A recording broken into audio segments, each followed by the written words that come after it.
अस्सलाम वालेकुम। मेरे चैनल प्रोफेसर खिज़र अब्बास पर खुशामदीद। चैनल को सब्सक्राइब करके बेल का आइकन दबाएं। वीडियो को लाइक, कमेंट और शेयर करें। बहुत बहुत शुक्रिया। बिस्मिल्लाहिर्रहमानिर्रहीम। अब अज़ी वकार अस्सलाम वालेकुम। मैं हूं प्रोफेसर खिज़र अब्बास और आप देख रहे हैं मेरा YouTube channel professor Khizar Abbas. आज मैं आपके लिए अल्लामा इकबाल की नज़्म लेके आया हूँ, हिलाल ईद यानी गराए शवाल। इसमें अल्लामा इकबाल हिलाल ईद के हवाले से मुसलमानों की मौजूदा हालत को बयान करते हुए कहते हैं, कल हमने इसका पहला हिस्सा पढ़ा था और आज इसका दूसरा हिस्सा पढ़ने लगे हैं। तो अल्लामा इकबाल फरमाते हैं, काफिरों की मुस्लिम आईनी का भी नजारा कर। काफिर जो हैं वो अपने आईन पर, अपने कानून पर पक्के हैं, अपने अकीदे पर पक्के हैं, डटे हुए हैं, उन्हें देख। और अपने मुस्लिमों की मुस्लिम आज़ारी भी देख, और अपने जो मुसलमान हैं उनकी मुस्लिम आज़ारी, मुसलमानों को तकलीफ जो दे रहे हैं वो भी देख ले। यानी काफिर जो हैं वो अपने काफिरों की हिमायत कर रहे हैं, काफिरों का साथ दे रहे हैं, अपने दीन और अकीदे पर डटे हुए हैं, लेकिन जो मुसलमान हैं वो मुसलमानों को तकलीफ दिए जा रहे हैं, तकलीफें दे रहे हैं। और बारिश संगे हवादिस का तमाशाई भी हो। संगे हवादिस मतलब हादसात के जो पत्थर हैं वो बारिश की तरह बरस रहे हैं मुसलमानों पर। उनको देखो। उम्मत मरहूम की आईना दीवारी भी देख, और उम्मत मरहूम दीवार के साथ आईने की तरह लगी हुई है, यानी कुछ करने के लिए तैयार नहीं है। यानी दुश्मन जो है वो पत्थरों की तरह जुल्म कर रहे हैं, तकलीफें दे रहे हैं, मुसीबतें भेज रहे हैं इन पर, और ये दीवार पर लगे हुए शीशे की तरह मुतमईन हैं, कुछ करने के लिए तैयार नहीं। और हाँ, तमल्लुक पेशगी देख आबरू वालों की तू। तमल्लुक का मतलब है खुशामद, चापलूसी। आबरू वाले, जो इज्जत वाले हैं, जो बज़ाहिर इज्जत वाले हैं, वो दूसरों की खुशामदें करते फिर रहे हैं, झुकते फिर रहे हैं दूसरों के सामने।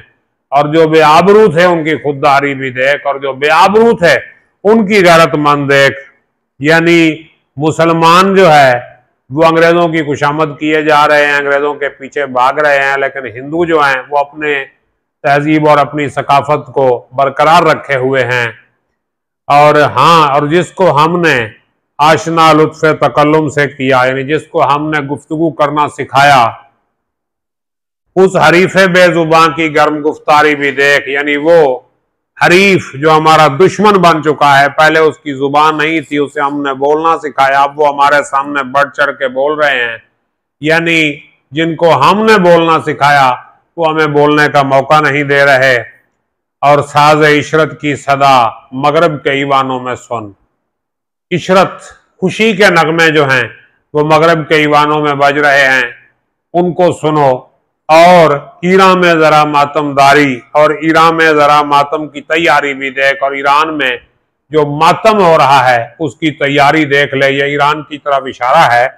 तो इसका जो है कुछ यूं अल्लामा इकबाल कहते हैं, ये जो अब मैं वाकया बयान करने लगा हूं, ये गुलाम रसूल मेहर, मौलाना गुलाम रसूल मेहर ने अपनी किताब में लिखा है। तो वो कहते हैं कि आखिरी मिसरे में ईरान के उन दर्दनाक वाकयात की तरफ इशारा है जो मोहम्मद अली शाह काचार की माजूली के बाद पेश आए। ईरान में दस्तूरी हुकूमत की बुनियाद सैयद जमालुद्दीन अफगानी ने रखी थी। काचार बादशाहों को मुल्क व कौम का कोई ख्याल न था, अपने ऐशो इशरत और रंग रलियों में लगे हुए थे। नासिरुद्दीन शाह काचार ने यूरोप के कई सफर किए, उनमें बहुत रुपया खर्च हुआ और यूरोपीय फर्मों को उसने ईरान में कई ठेके दे दिए। वो 1896 में सैयद जमालुद्दीन के एक शागिर्द मोहम्मद रजाक किरमानी के हाथ से मारा गया।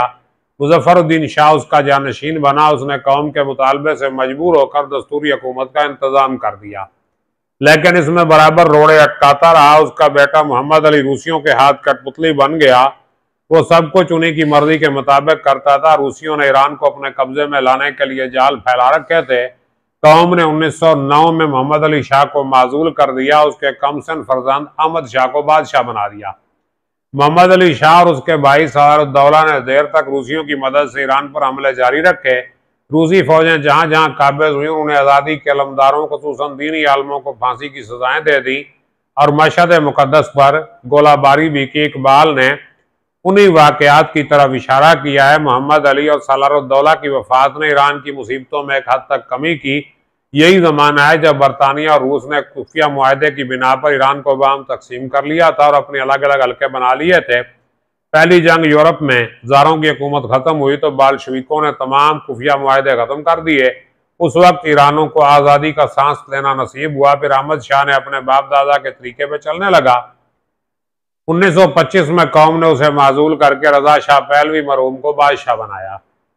तो ये ईरान की सल्तनत की कहानी थी। इसकी तरफ इशारा किया है इकबाल ने कि अहले मगरब जो है वो ईरान की सल्तनत को बांट के खा रहे हैं और ईरान जो है अपने इस नुकसान पे मातमदारी कर रहा है।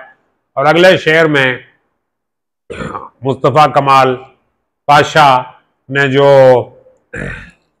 तुर्की खिलाफत को ख़त्म किया उसकी तरफ इशारा करते हुए वो कह रहे हैं कि चाक कर दी तुर्क के नादा ने खिलाफत की कबा, कि नादान तुर्क ने खिलाफत के लिबास को चाक कर दिया, ख़त्म कर दिया।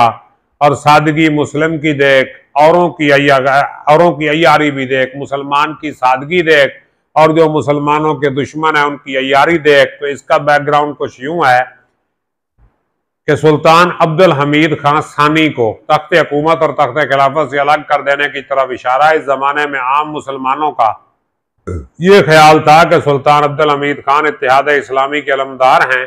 इसकी वजह से अहले यूरोप उनसे डर रहे थे, क्योंकि सुल्तान मोहम्मद रशाद खान मफरूफ सुल्तान मोहम्मद खामिस के अहद में दस्तूरी हुकूमत कायम हो गई थी। इस वजह से आम मुसलमान समझ रहे थे कि खिलाफत अपनी पहली शक्ल में बाकी नहीं रही। इकबाल इस अकीदे में आम मुसलमान के हम नवा न थे, लेकिन उनका भी यही ख्याल था कि सुल्तान अब्दुल हमीद खान के अहद खिलाफत को जो दबदबा और शिको हासिल था, माजूली की वजह से नुकसान पहुंचा और आम मुसलमानों को तख्तगाह खिलाफत से जो अकीदत थी उसमें खलल पैदा हुआ।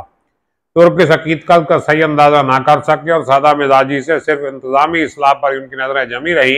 लेकिन उस दौर में सल्तनत तुर्की के अंदरूनी हालात का अमूमन किसी को सही अंदाजा ना था। न ये मालूम था कि सुल्तान अब्दुल हमीद खान के जबर, मुतलक और अनानी और मुखलिस कौमी कारकुनों पर बेपनाह सख्तियों के बायस क्या क्या मुसीबतें नाजिल हो रही थी।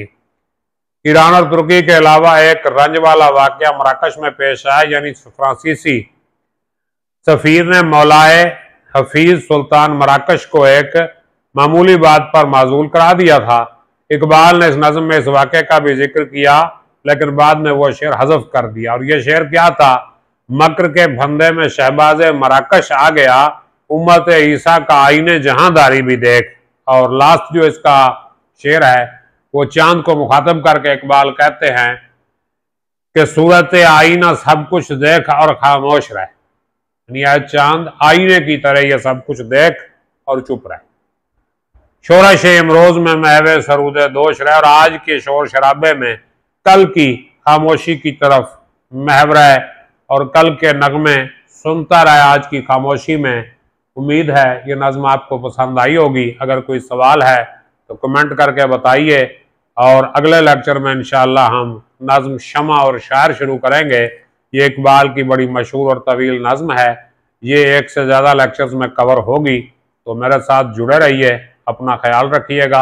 अल्लाह निगहबान।